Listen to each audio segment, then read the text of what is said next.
Hey, Stacey. Hey, Val. Hey, we're going to do something different again today. And I'm going to ask you a question about best practices in running a short term rental business. Okay, let's dive in. Okay. My question is about short term rental management. So Okay. I know you manage a lot of properties, you own some, you manage some. Say I wanted to, in my local area, approach some existing rentals and say to them, hey, do you have a manager that you like? Also, I noticed your place could use some interior freshening up and offer them my services. So I have a couple of questions about this. Number one, how do I go about finding these people? If you start to seek people out on the Airbnb platform, you're going to get your hand slapped. Yeah. Right. Right. So how do I first of all, what's the point of contact with these businesses? Because this is actually true in my area.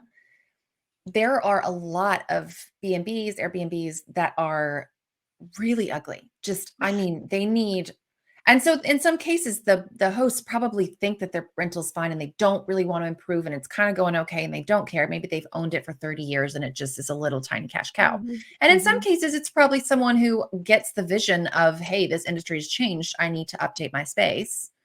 Right. I think that a lot of these people could use some help. So how would I go about finding them and contacting them? Well, I think from my own opinion, you're probably going to be better served actually adding value to your local community and letting those people reach out to you versus you knocking on people's doors. So Or people don't how like, would you go well, ahead, yeah, how would Stacey? you do that? So How would you do that?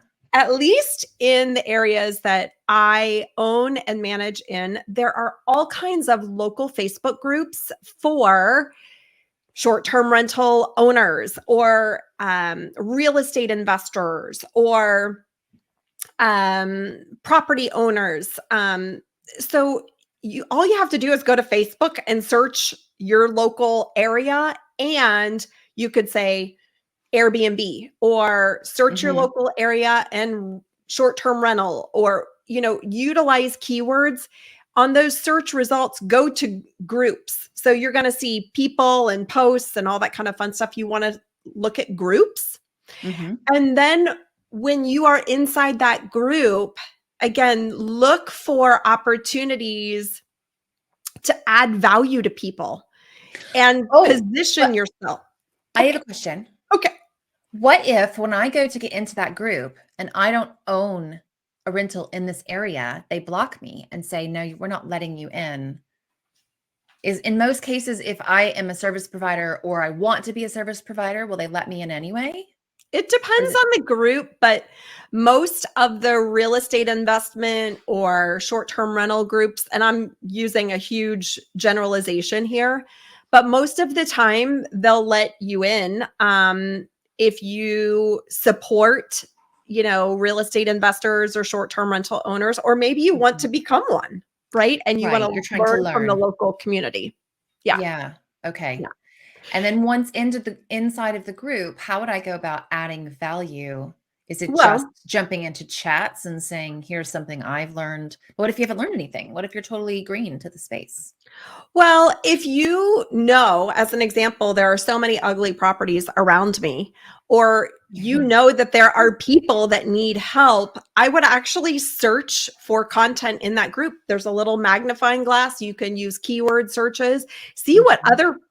what other people have posted regarding questions that they have or Yeah, challenges that they've seen, um, and actually respond to them, even if they're old posts. Okay. You can oh, absolutely go back and comment on those um, and bring value to people because, as we all know, people go through a feed and they go yeah, through a group. And yeah. so it could be a post that's 2 months old. You can still comment on it. Um, the other thing you can do is create a post and say, hey, I've noticed so many people need help with their short-term rentals. Here are 3 tips that I suggest for um, improving your listing, right? and just add value. Don't ask for anything in return. When you begin to position yourself as someone who brings value, people are just going to naturally start reaching out. So that's the way I would approach that.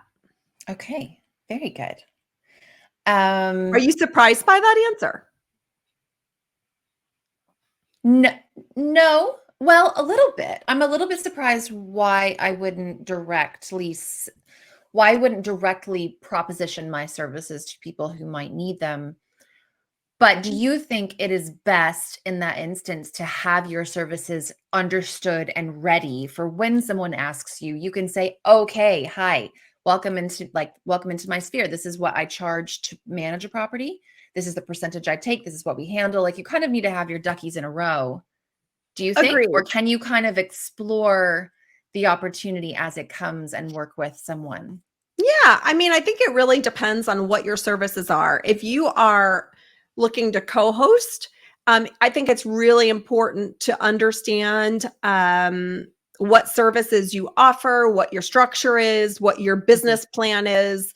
That is a thing in and of itself, right? And you need to understand, am I going to have a regular service, or am I going to customize my services for each individual owner? Because those are two completely different animals. Do you suggest one over the other?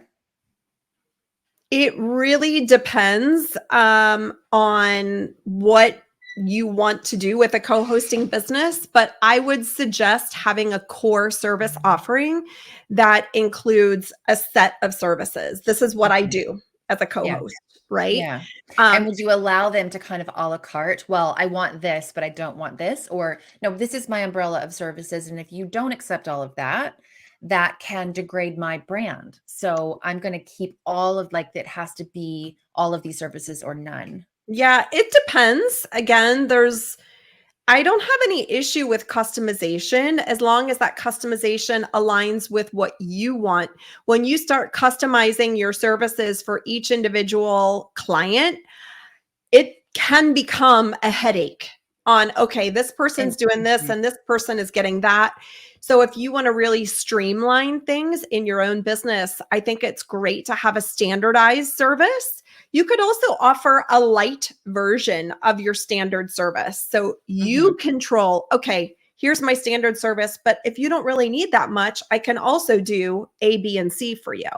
Yeah. I wouldn't necessarily give someone a menu and say, okay, pick what you want.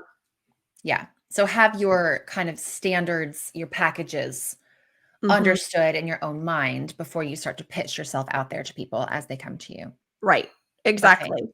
The other thing I think is really important is